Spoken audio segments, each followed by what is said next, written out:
and welcome to Master Your Life with Kate McKay, a show exclusively dedicated to uncovering the path to excellence through powerful stories of grit, determination, and the power of transformation. I am Kate McKay, and I'm so glad you have joined us.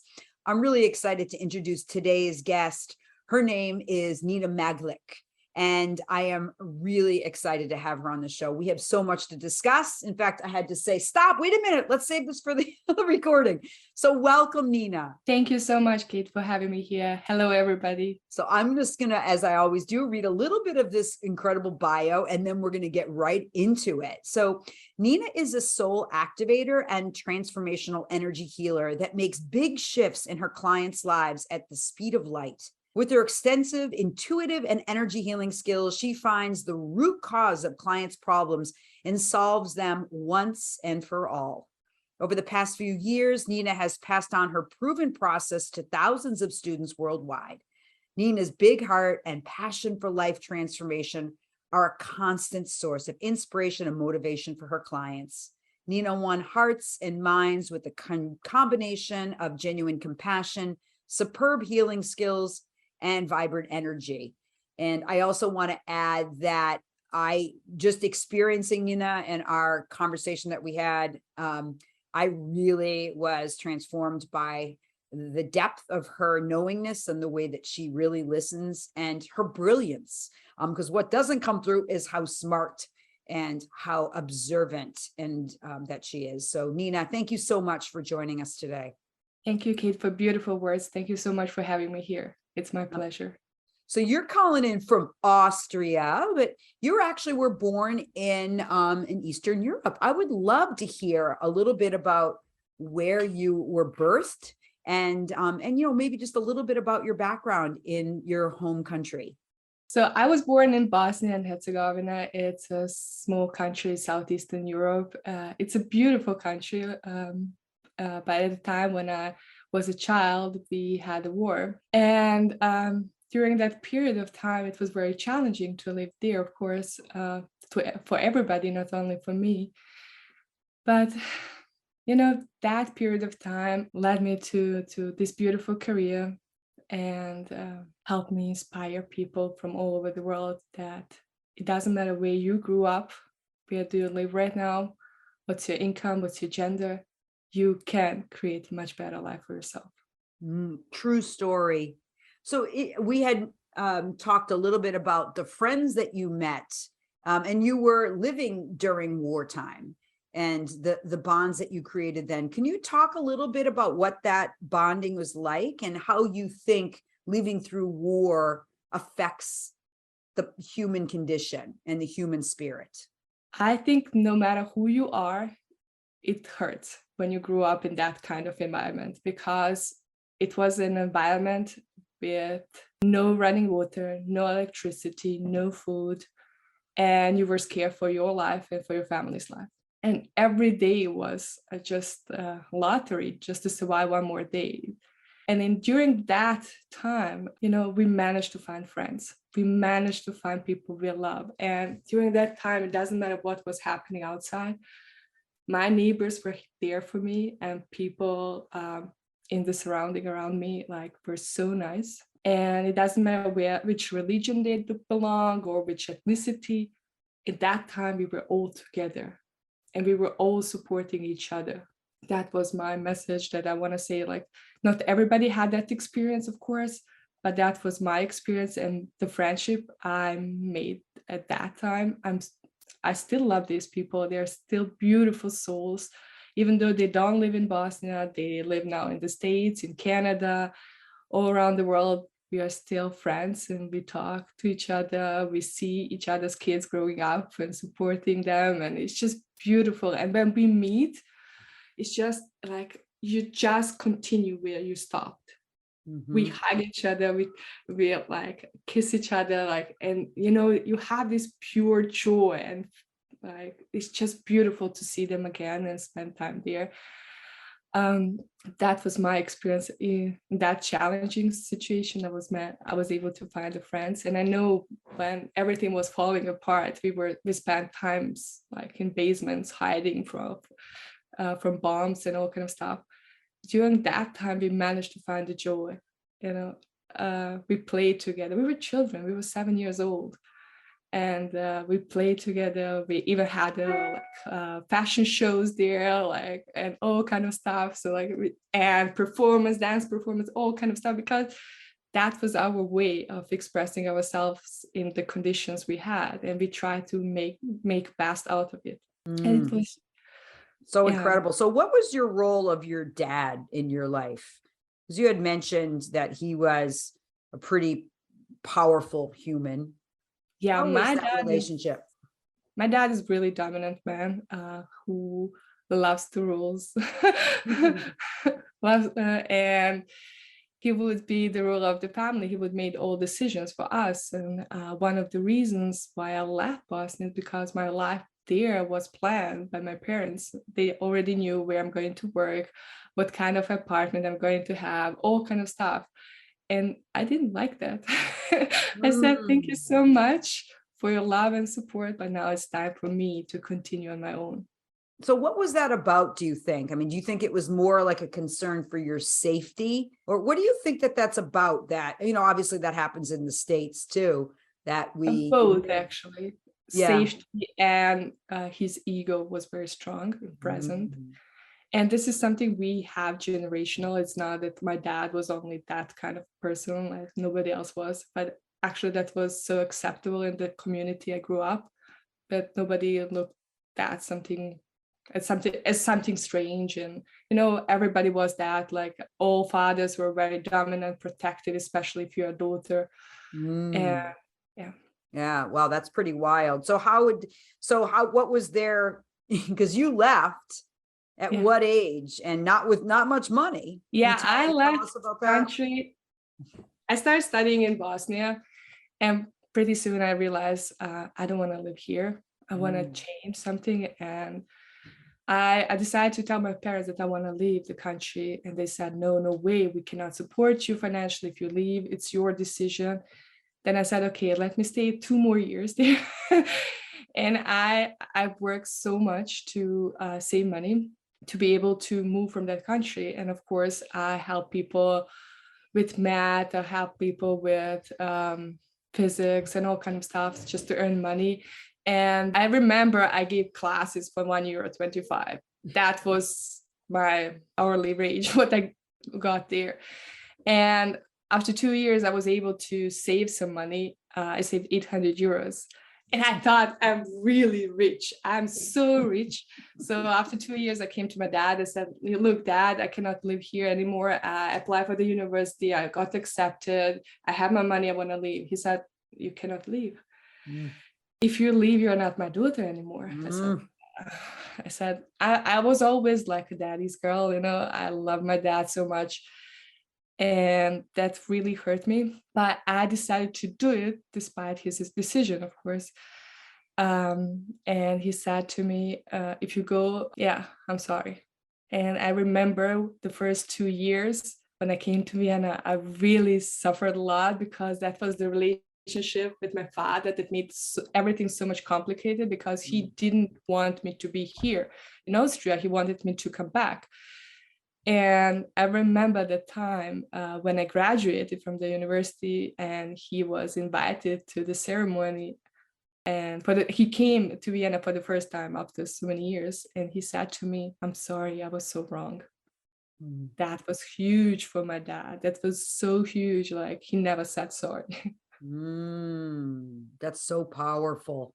So what was it that, like, I love you and I must go? Like, what was that in you? What did you see for yourself? Or was it more like, this won't be my life? What propelled you forward? I love you, but I have to go because I just feel this is not the country for me, and this is not the place where I want to be. And I know my life is somewhere else. And I remember when I came with €800, when I thought that I'm so rich, first day I paid everything, like semester fee, dormitory, and all kind of stuff. And I had only €10. So, Oh, I cannot tell my dad that I only have 10 euros. He would say, I told you so. So I said, okay, let me find a job. So I was looking for the job, and the best thing what you can do if you go to a foreign country is just live with the people. And my biggest blessing was to live at a dormitory with 800 people. So I started asking them, hey, do you have any jobs and all kind of stuff. So my first job was to walk dogs. And that was for me the best job ever, because I love dogs so much, but my parents never wanted me to have a dog because we lived in an apartment and it was not possible. I said, wow, this is such a beautiful job. I love this job so much. And this is how I started, really. Everything developed from there. Like, the best thing what you can do, really, live with the people no matter where you go. And just make those connections, which is such a crucial thing that I see, right now, just post COVID, what a disruption it was in America because of just the way we live our lives anyway. The lack of community is pretty shocking here for me. Even I grew up with one of 9 children, so I was used to like having my own community in my own home, right, with all these people and having to jostle and adapt and and deal with different emotions and all of that.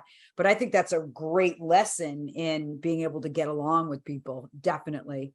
So at the beginning you had mentioned that your goal is to help people really heal, but also to that they believe that it's possible, that if they could just believe that it's possible, then it really is a transformational experience. What gets in the way, Nina, of people really making changes to live free of past trauma? The thing is, when you live in this situation like that, you really don't believe that you can change, because you think, I tried so much and nothing can change.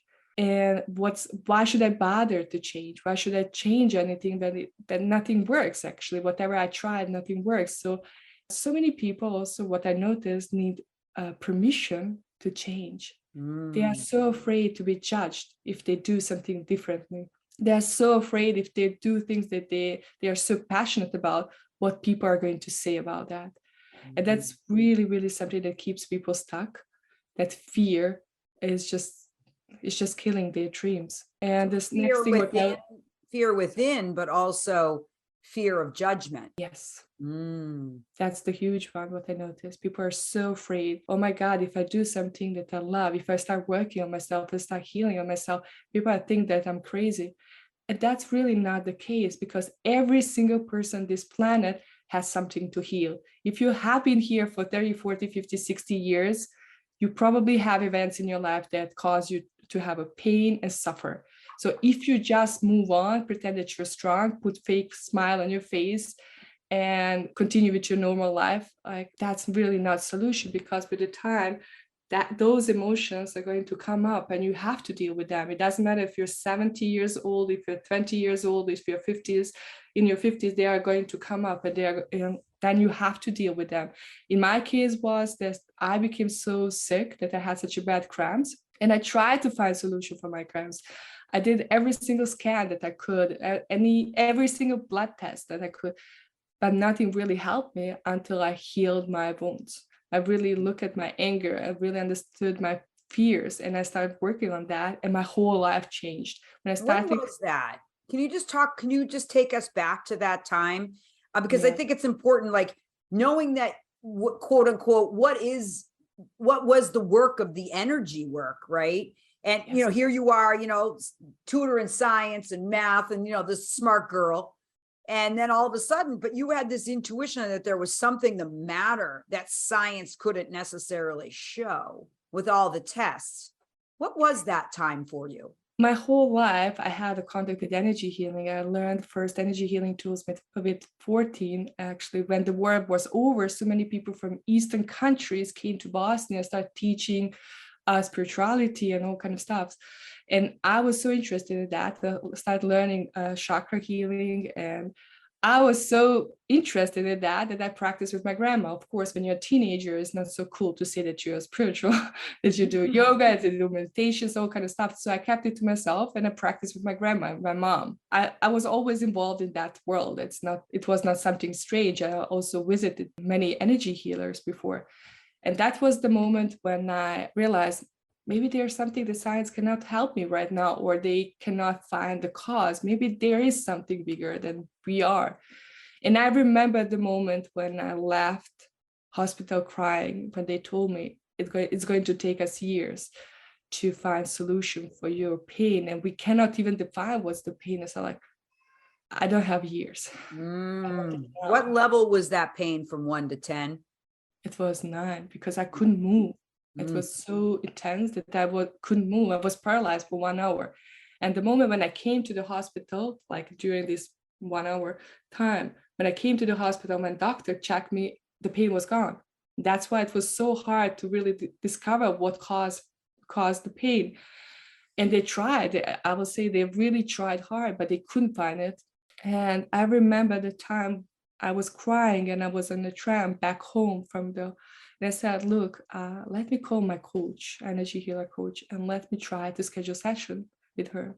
And within 2 sessions, I was pain-free for the first time after 18 months. And I said, oh, I want to know what you know. I want to be able to help myself anytime I need that, because I don't want to rely on somebody else. I want to be able to really help myself, because I know how painful it is when you have to rely on some other people to help you. And it's almost like a begging them to help you. But, why shouldn't I be in position to help myself if there's a chance? And that really shifted my whole reality. And I started really working more intensively with energy healing. I started practicing more. And actually, when people from the courses started seeing like results I create, they said, okay, could you help my mom? Could you help my friends? And then all of a sudden I had the clients. And this is how I started. Before that.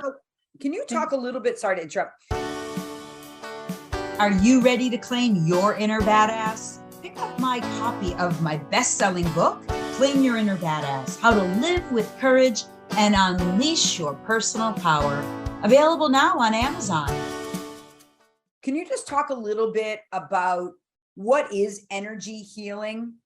Because I mean, I think the beautiful thing is that we're having so much science backing a lot of this work, which makes me, I mean, as a coach myself, I mean, I love the science. And I think that if I'm working with people, it's important that I'm able to say, listen, this is science backed. It's research based. And we're moving into a time, like, think about just the difference in our even awareness of consciousness and energy, and how things that we feel or know. And I just think that there's becoming much more of an awareness around it and more of validation.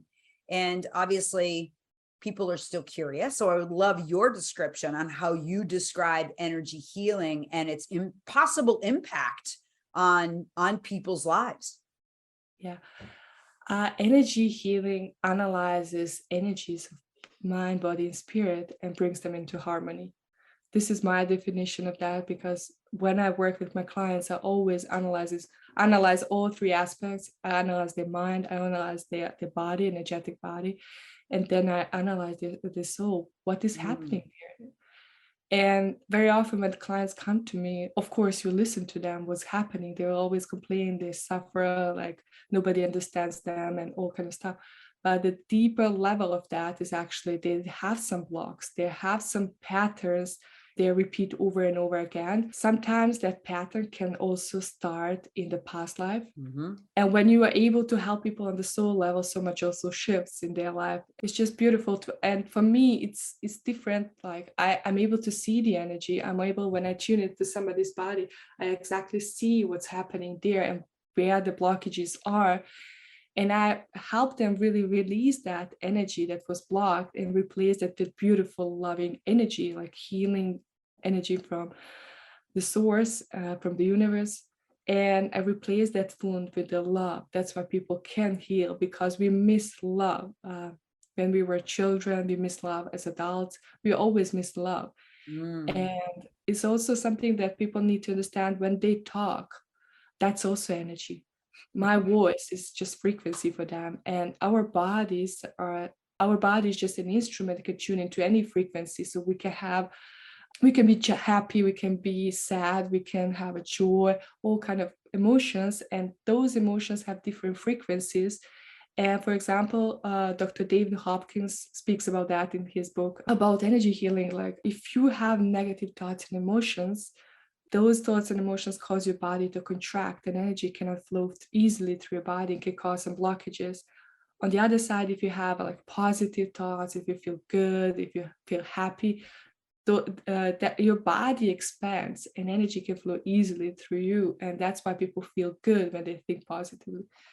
That's totally true. You know what I've discovered too, and I'm curious about your insight on this, is that once I did, like after my son died, I really had to hit grief through every aspect, right? I mean, I had to dig in spiritually, clearly, physically, emotionally, mentally, on all ways, because I just was like, I'm going to transform my life through this heart-wrenching experience.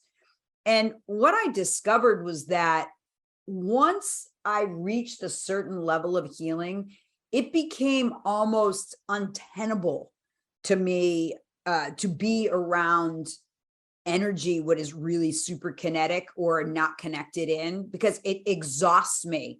So I had to really have a high level of discernment about how I spend my time and space. Have you found that to be, as you do the work, that you're just tuned in to how tuned out people are and have a certain level of sensitivity around that? Yes, I've experienced the same thing that you experienced.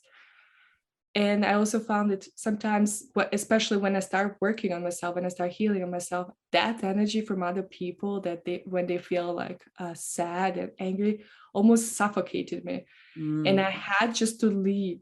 If I was outside and there were a lot of people there, if there was a really weird energy and a lot of anger, a lot of sadness, I had to leave immediately because I couldn't breathe. I was almost suffocating from that.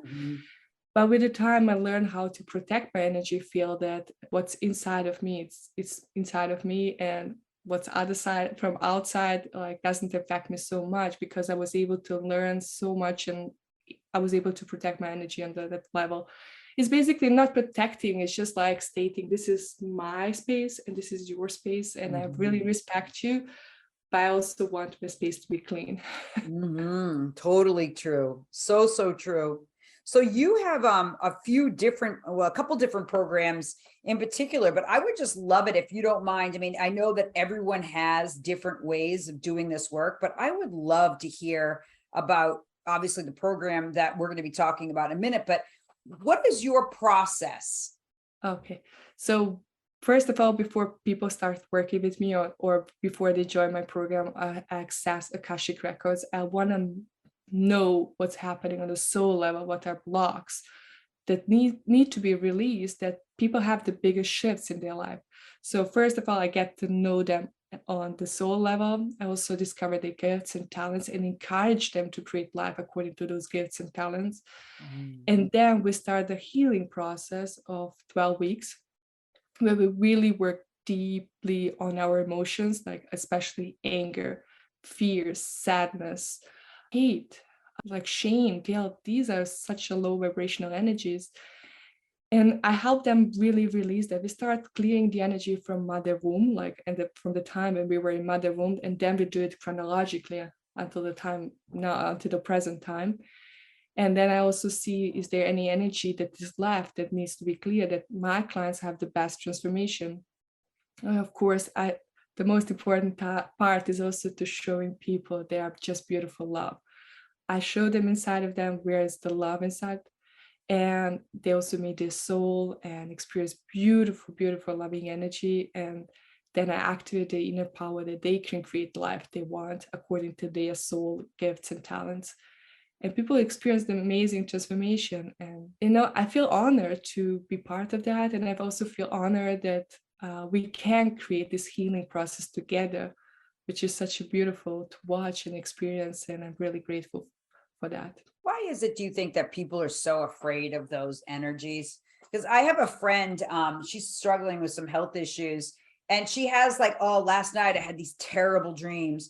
That's what she'll say. And then it will be, okay, so let's talk about it, or let's talk about these emotions in every day. And she's like, nope, I'm just holding it. It's positive. I'm like, baby, we got to talk about it because you're having the dreams at night. Can we just put words into it? Just so interesting how people want to skirt around those negative emotions, because if we talk about it, we're going to become them. What is your advice for people like that really run from or don't deny those really basic human experiences? Being strong is just an illusion.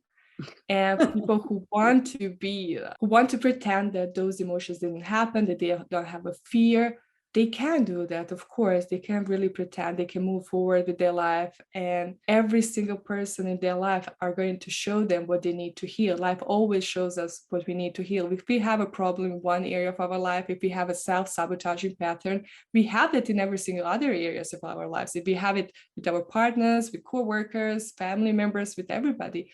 And it's going to show up in our life until we heal that. And the moment when we heal, that's the beauty of healing process. It's not that you're going to forget what you experience, is actually you will not have emotions attached to that. And that's huge. That's really, you will not have fear when you remember that. You will not have anger because you were able to heal that. And that's the most beautiful part of the healing. And I remember when I talk about war trauma and all kind of stuff, I really don't have the fear that I had before. Before that, I would just wake up in the middle of the night screaming, oh my God, they're going to kill us. But right now, I don't have those nightmares. I don't have a fear. I don't have that anger. And that was so huge for me. It's massive. It's so important, and it takes great courage. Yes. It takes great courage. And I just want to say to the viewers and listeners that it's worth it to face it. And it's kind of funny that I'm an athlete, but I'm super tapped into spirituality and psychology. And it's always been my thing, like even as a young girl. And I don't necessarily know that people know that about me, but I studied shamanism, and it's just my thing. It's like this whole other world. And every day my ritual is a spiritual ritual. That's my day. And if I don't have that hour and a half time of just reading and holding spiritual space, I'm not all right. So I just want to share that with the viewers and listeners, that it's really worth it. And it takes great courage to go into this work. And I know that like therapy's got a part in it, but also understanding that sometimes it's not in the words, it's what's underneath the words, what's not being spoken, what's in the unconscious. If we look at it, that only 10% of our thoughts are conscious. Just imagine if you can tap in to your unconscious, to your energy. Imagine the depth of the healing and the depth of the growth that you could experience. It's amazing. I agree with you. Just tapping into this world makes you so curious, changes your life in all areas of your life. And you really, when you start knowing what's possible for you, and when it opens so many doors for you, how to heal yourself, how to really see the world through loving eyes and see possibility in every obstacle, that's really huge. It's so big. So do you think that, when was that first time that you knew that you could experience things, other realm kind of experiences? Could you share what that one of those experiences, what it was? Actually, I could see it my whole life. I would just see things, and I would talk to people. They would say like, no, that's not true. But I have a highly intuitive grandmother, and she was able to see too. And she was able to understand me on some level. And I remember every time when I would have any dreams, and when I would see things, I would go to my grandma and she'd say, oh, that means that. She was really cool, and she was really funny. And I loved it. I spent so much time talking about these things with my grandma because nobody else understood it. And yeah, actually I could see everything around me. Sometimes people don't like it, what you see, because there's so many scary, bad stories about the other worlds. And I want to say it's really not so scary. Just find love within yourself, and you will attract love. Can you say that again? Find love within yourself and you will attract love in your life. And a love that knows no bounds, right? It's just pretty wild, that Yes. that place. How would you describe that experience of the knowing love? It's very hard to describe it that way. You know, there's always a part of us missing, and that part is that love.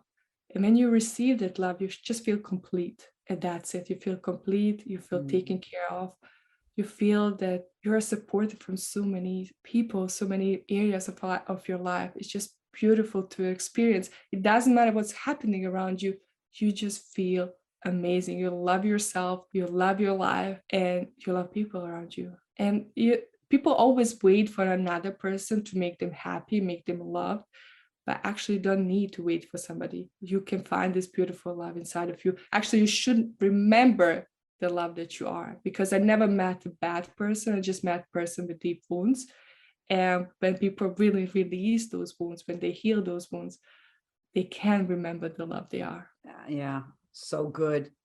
And what a state. What would you say for people who would love and can imagine and would like to imagine, but are afraid of that? Because when you hear the word like complete, that you're going to know love and it's going to like set you free and all these things, right? That what's after that, right? It seems like, all right, that's utopia. So that means I don't have any more suffering. Then why carry on? Like, isn't that like the highest state? Yeah, but every day life happens. You know, every day you have new challenges. Every day you have new opportunity to grow. You're not staying at the same point. You're growing and you're experiencing even better things and more love and more joy in your life. So it's just it's a state, and then it's a place of that we can elevate from and love from. Yes. And seeing the manifestation of it in our outside world is, I think, is the most, talk about having a deeper sense of meaning and fulfillment when you come from that place. And that's just what I wanted to say to the audience, is that just understanding that when you are able to heal and face the suffering and be able to transmute it and release it, it puts you at this whole other level. And that's ultimately why I love being a successful coach and a high performance coach, is because when you do that, it really jacks you into this place of like just a knowingness that it's, if you know that you're just tapping in this much, but you have the capacity to tap into so much more and to bring so much more value to the world, it's pretty amazing. So I'd say, hey, go for it. Go for it. You got people cheering you on, and you're not alone. We are not alone. And oftentimes with those fears of dread, of guilt, of shame, you feel lonely. And really, it's just your heart calling for love and in your soul. So you're worthy of that, anyone who's listening. So Nina, if you don't mind just sharing with me the program that you're playing with now, you're creating for people, and what are the ways that people can reach out to you? The program is called The Liberated Woman. It's for women to heal their souls. It's a 90 days journey where we really tap deeply into all those wounds, that they can become free, emotionally free from their past, and really open new possibilities for themselves, find that love within themselves, heal their relationships with their loved ones, and open doors for abundance and activate the inner power that they can create better life. I have so many women who come to me and say, I'm so scared. I don't believe that I have any talents and skills, and I don't believe I can create better life. I completely get it. I was that woman too. But I want to also show you the unlimited possibilities from other side. When you come to another side, there's so many things to change. You know, you are going to shift from tiny mouse, scared in the hole in the wall, to really powerful queen, powerful creatrix of your life. And you can create that. And so much happens when you really let go of everything that you are not, because you are not a failure. You're not a mistake. You are not a bad person. You are not a bad guy, whatever that means for everybody. You are beautiful love. You just need to remember that. Let go of everything that doesn't serve you, because everything what you have, that nasty voice in your inside of your head, that's screaming all the bad things around you, that's not even yours. You imprinted that from the people around you as you grew up, Who told you that you're not smart enough? Who told you that you're not good enough? Who told you that you're too big, too small, too fat, too skinny? Who told you that? You have to let that go, because that's not you. And the moment when you really let that go, it's the moment when the shifts appear. And when you create miracles in your life, because then you realize, oh, I'm much more than that. I'm powerful and I can create anything I want. I'm powerful creator of my life. And there's nobody here to rescue me. There's nobody here to save me. That's my job. And I cannot rely on other people. Other people have their job and their life, and they have their own challenges. I can only focus on myself and do what I can to create better life inside of me, and this is going to manifest in the outside world as well. So good. So we will absolutely have your program notes and where people can find you in the show notes. So I just want to thank you. And also, if there's, usually I ask this question as a final, but if you were to have a billboard or, some way that people could see one thing or know one thing, what would you want them to know? I want them to know that no matter how hard situation right now is, how much they suffer, what is the pain they have right now, everything can be healed and everything can be changed, but they need to take action. And it doesn't matter who you are on this planet and where do you live and what's your income, you can always change your life. You can create better life for yourself and for your loved ones. It's all possible to you and much more than that. That's awesome. Nina, thank you very much for joining me today. Thank you, Kate, so much for having me here. It's been awesome. And thank you to all you viewers and listeners on Master Your Life with Kate McKay. Just really holding the space that you can create a better life. And all that requires is taking action and bringing the right people in around you to support you. You are not alone. It takes a village to heal and to live within our magnificent. There are people waiting for you. So take that bold action. Reach out to Nina, reach out to me, and reach out to the people around you who can hold you to your highest and best self. I would love to add something like asking for help is not a sign of weakness. It's really a sign of courage, determination, and your deepest desires to create better life for yourself. It's so true. Well, thanks again. And thank you again for tuning in to another episode of Master Your Life. I'm Kate McKay. And until next time, believe that it's possible and activate your greatest life. Take good care.